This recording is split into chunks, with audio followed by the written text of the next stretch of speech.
Hello student, so today our topic is unlawful assembly, which is defined under section 189 of the Bharatiya Nyaya Samhita 2023.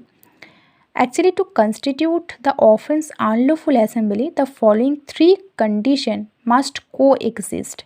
ये जो तीनों condition दिया गया है ना, ये तीनों कंडीशन फुलफिल होना चाहिए to constitute an unlawful assembly. अगर किसी एक कंडीशन भी एब्सेंट है तो उससे हम अनलॉफुल असेंबली कंस्टिट्यूट नहीं होगा. तो पहला रिक्वायरमेंट तो ये है, there must be an assembly of 5%. अगर लेस देन 5% है तो अनलॉफुल असेंबली कंस्टिट्यूट नहीं होगा.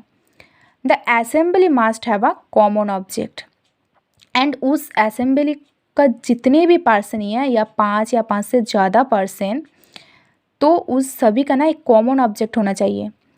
और the common object must be to commit one of the 5 illegal object जो कि स्पेसिफाई किया गया है सेक्शन 189 सब सेक्शन 1 ऑफ भारतीय न्याय संहिता में. क्या है वो object?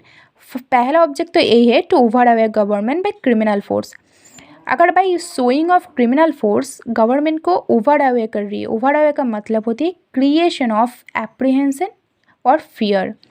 To resist execution to legal process, किसी भी लॉ का एग्जीक्यूशन से रोक रही हो या रेसिस्ट कर रही है. कमीशन ऑफ एन ऑफेंस, यहाँ पर ना 2 पार्टिकुलर ऑफेंस का नेम भी किया गया है. एक है क्रिमिनल ट्रेसपास जो कि सेक्शन 329 ऑफ भारतीय न्याय संहिता में मेंशन किया गया है, और मिसचीफ जो कि सेक्शन 324 ऑफ भारतीय न्याय संहिता में मेंशन किया गया है.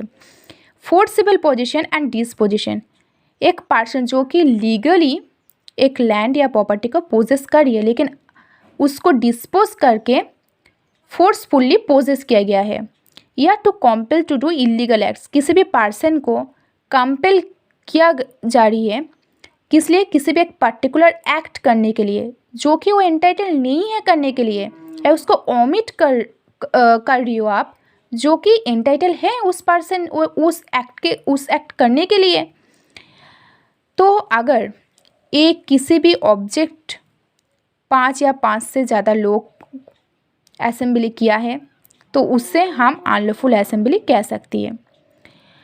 और अगर किसी को पहले से पता था, अवेयर थी, उसके बाद भी ज्वाइन किया, तो सभी का पनिशमेंट क्या होगा जो कि सेक्शन 189 सब सेक्शन 2 में मेंशन किया गया है.